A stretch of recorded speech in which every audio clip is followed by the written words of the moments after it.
Baiklah, Assalamualaikum warahmatullahi wabarakatuh. Saya di sini yang bernama Riki Saputra dengan NIM C0024057 dari Program Studi Perpajakan Fakultas Ekonomi dan Bisnis Universitas Jambi.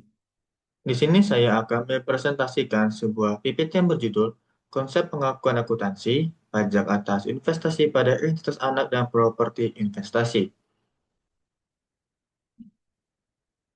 Latar belakangnya, akuntansi komersial dan akuntansi pajak memiliki tujuan berbeda sehingga menghasilkan perlakuan transaksi yang berbeda.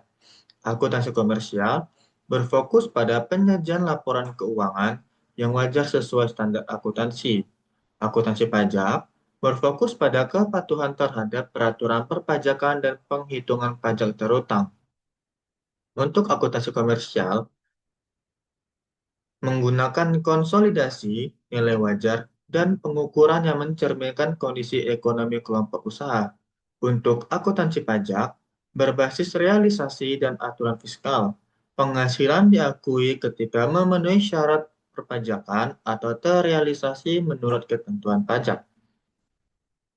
Selanjutnya, investasi pada entitas anak, perlakuan akuntansi versus pajak. Investasi pada entitas anak umumnya merupakan investasi jangka panjang untuk memperoleh kendali, sering lebih dari 50% kepemilikan. Dalam akuntansi komersial, digunakan metode konsolidasi, seluruh aset, liabilitas, pendapatan, dan beban anak digabungkan ke laporan induk sehingga mencerminkan kondisi ekonomi kelompok usaha secara menyeluruh.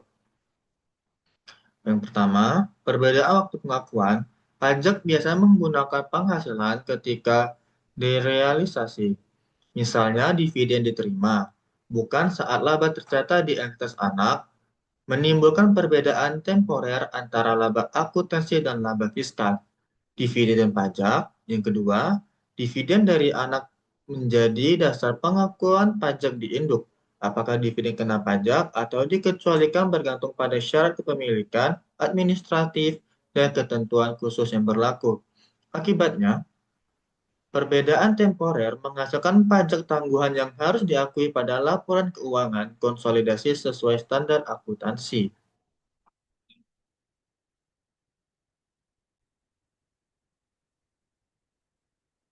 Baiklah, slide selanjutnya.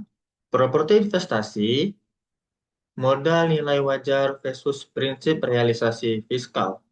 Properti investasi adalah tanah atau hubungan yang dimiliki untuk disewa atau kenaikan nilai jangka panjang dan tidak dipakai dalam operasi utama. Akuntansi komersial memperbolehkan model biaya atau model nilai wajar. Jika nilai wajar dipilih, kenaikan akan diakui dalam laba walau belum direalisasi. Model nilai wajar atau akuntansi adalah kenaikan nilai tercermin dalam laporan laba rugi atau ekuitas sesuai standar nilai wajar meski tanpa transaksi penjualan. Untuk prinsip fiskal atau pajak adalah perpajakan yang berbasis realisasi, kenaikan nilai properti tidak diakui sebagai penghasilan kena pajak sampai terjadi penjualan. Pendapatan sewa adalah objek pajak, sering kali final untuk jenis sewa tertentu. Perbedaan antara nilai wajar, akuntansi, dan nilai fiskal menimbulkan perbedaan temporer dan konsekuensi pajak tangguhan yang harus dicatat sesuai prinsip akuntansi pajak. Baiklah, selanjutnya, perolehan aset tetap. Dalam perpajakan, perolehan aset tetap diakui sebesar harga perolehan yang mencakup semua biaya sampai aset siap untuk digunakan. Harga beli, biaya pengangkutan, pemasangan, dan biaya langsung lain terkait. Biaya tersebut dikapitalisasi sebagai bagian dari nilai aset fiskal dan tidak boleh langsung dibebankan pada periode perolehan menurut aturan fiskal.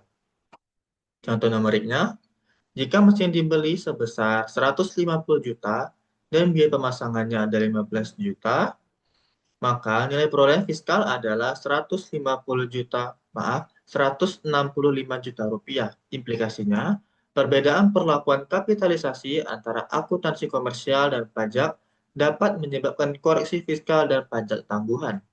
Untuk slide selanjutnya, penjualan dan sewa aset tetap. Penjualan aset tetap menghasilkan laba atau rugi fiskal yang dihitung sebagai selisih antara harga jual dan nilai buku fiskal.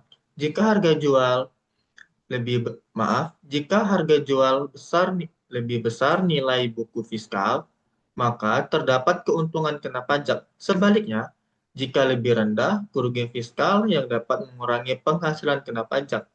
Untuk penjualan, keuntungan atau kerugian dapat diukur terhadap nilai buku fiskal. Perlakuan pajak mengikuti selisih nilai. Perlakuan pajak mengikuti selisih ini. Untuk sewa, pendapatan sewa merupakan objek pajak. Beberapa jenis sewa, misalnya sewa tanah atau bangunan, akan dikenai pajak final sesuai peraturan. Usul selanjutnya adalah penyusutan aset tetap. Penyusutan adalah alokasi biaya aset tetap sepanjang masa manfaat. Perpajakan menetapkan metode penyusutan yang diperbolehkan, umumnya garis lurus dan saldo menurun dengan kelompok aset yang telah ditentukan.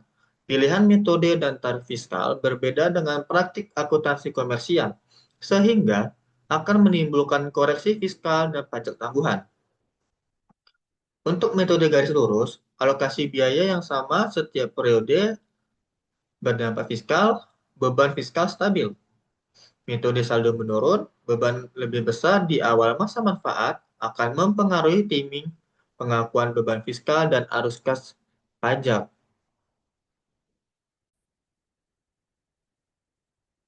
Untuk slide selanjutnya,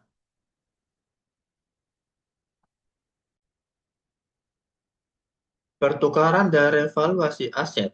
Pertukaran aset tetap atau keuntungan kerugian fiskal dihitung dari selisih nilai wajarnya terhadap nilai buku fiskal. Namun, dalam kondisi dalam kondisi tertentu, misalnya restrukturisasi, merger, pertukaran dapat mencatat berdasarkan nilai buku sehingga tidak memicu dampak pajak langsung.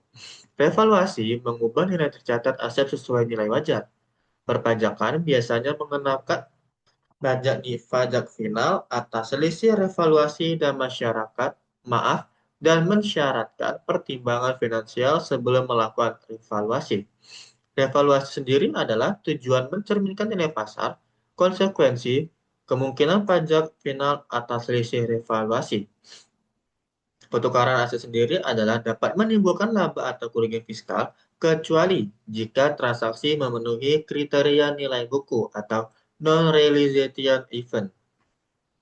Konsekuensinya, perbedaan dasar pengukuran dan waktu pengakuan antara akuntansi komersial dan fiskal menimbulkan yang pertama ada perbedaan temporer yang menghasilkan pajak tangguhan atau deferred tax yang harus diakui dalam laporan konsolidasi sesuai standar akuntansi. Yang kedua, koreksi fiskal pada laporan perpajakan yang mempengaruhi besaran pajak terutang setiap periode. Dan yang ketiga, pertimbangan strategi. Misalnya, apakah melakukan revaluasi atau timing distribusi dividen yang berdampak pada beban nyata dan arus kas. Penting bagi perusahaan untuk mendokumentasikan dasar pengukuran, asumsi dan timing pengakuan agar konsistensi dan kepatuhan fiskal terjaga serta untuk meminimalkan risiko audit. Jadi kesimpulannya adalah, dari pembahasan yang telah diuraikan, dapat disimpulkan bahwa pengakuan akuntansi pajak atas investasi pada entitas anak dan properti investasi memiliki perbedaan yang signifikan dengan akuntansi komersial, terutama dalam hal pengakuan dan dasar pengukuran. Selain itu, perlakuan pajak atas aset tetap mulai dari perolehan hingga revaluasi diatur secara khusus dalam perpajakan. Perbedaan tersebut menimbulkan koreksi fiskal serta potensi pajak tangguhan yang harus diperhatikan oleh perusahaan dalam menyusun laporan keuangan dan laporan pajak. Dengan memahami perbedaan dan mengikuti praktik terbaik fiskal, perusahaan dapat menyusun laporan keuangan dan laporan pajak yang tepat, mengelola beban pajak secara efektif, dan mengurangi risiko fiskal. Baiklah, sekian presentasi yang dapat saya sampaikan. Jika ada pertanyaan, silakan bertanya. Saya akhiri. Wassalamualaikum warahmatullahi wabarakatuh.